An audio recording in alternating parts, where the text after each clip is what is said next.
Hello সবাইকে, আশা করি তোমরা সবাই খুব ভালো আছো। আমার শরীরটা একটু খারাপ, তবু ভালো আছি। আর ভালো তো বিকেলের পর থেকে হয়ে গেছি।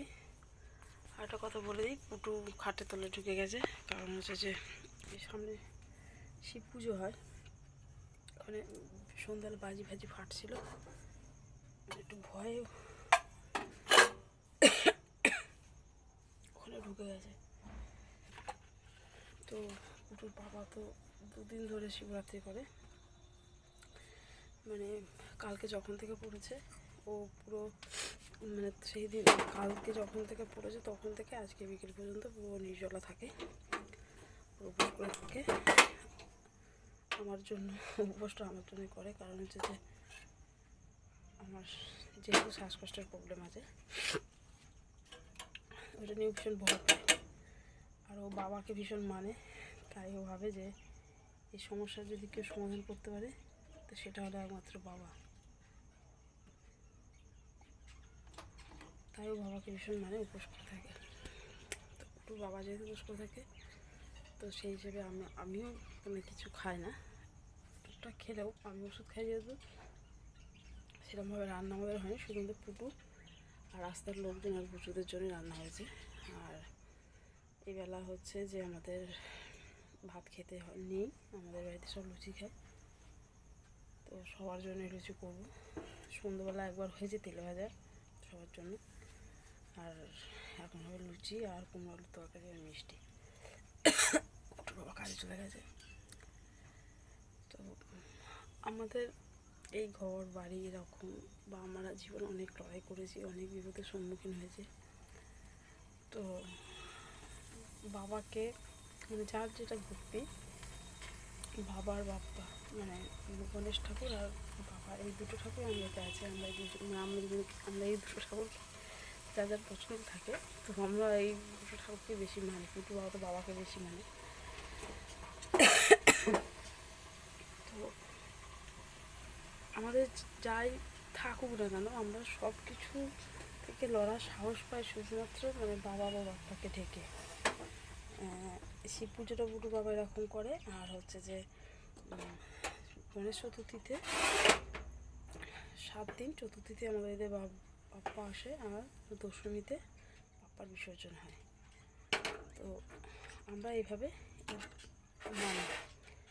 তো সবার বিশ্বাস সবার কাছে, আমাদের বিশ্বাসটা মানে মানে কাউকে যদি প্রকৃত মন থেকে বিশ্বাস করা হয়,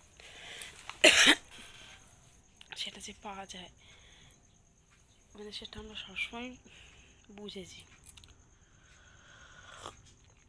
আমরা অনেক লড়াই করে আজকে দুজন এই জায়গায় দাঁড়িয়ে আছি। তো আজকে বাবার পুজোটা শেষ হওয়ার পর,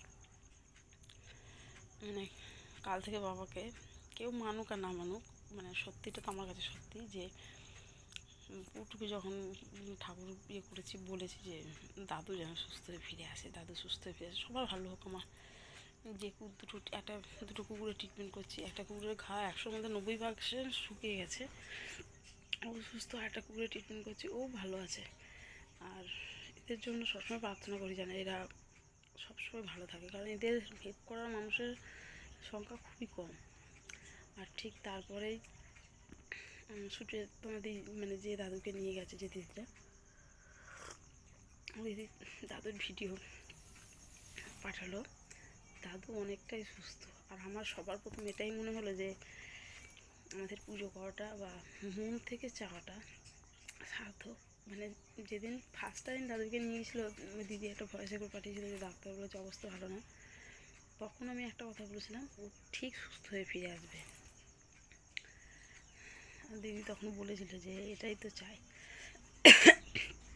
তারপর ভগবানের ওপর আমি তখনও বলেছিলাম যে ও ঠিক সুস্থ হয়ে ফিরে আসবে, কারণ দাদুকে যে 3 বছর আমি দেখছি লড়তে, ওর মনের জোর প্রচণ্ড।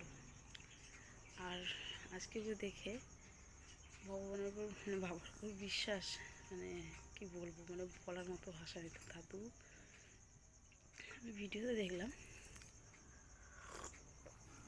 দাদু অনেকটাই সুস্থ। মানে কী যে খুশি হয়েছি আমি, পুটুর বাবা বলে বোঝাতে পারবো না। আমি তো দুজনকে দেখিয়ে এলাম যে দাদু সুস্থ হয়েছে, খুব তাড়াতাড়ি দাদু ফিরে আসবে আমাদের কাছে। তো এই হলো বিশ্বাস। আর কিছু কিছু জায়গায় আমি অত বড় সড়ো না, সুচেতনাদি যেভাবে লড়াই করে মানে নিয়ে গিয়ে ট্রিটমেন্ট করে, মানে বলার মতো ভাষা নেই। তো সব জায়গায় যদি এরকম থাকে তো দাদুর মতো এরকম অনেকেই সুস্থ হয়ে যাবে। তো সবার প্রথম থ্যাঙ্কস তো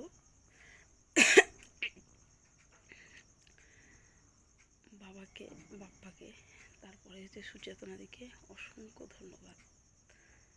মানে আজকে যদি দাদু ডাক্তারের ওষুধের ট্রিটমেন্টে সুস্থ হয়, কিন্তু সেই জায়গায় পৌঁছানোর মাধ্যমটা কিন্তু সুচেতনাদি। অনেক অনেক ধন্যবাদ সুচেতনাদি। আর আমাদের আজকের এই শিবরাত্রিতে গলা এখনো বসে যাচ্ছে ঠান্ডা।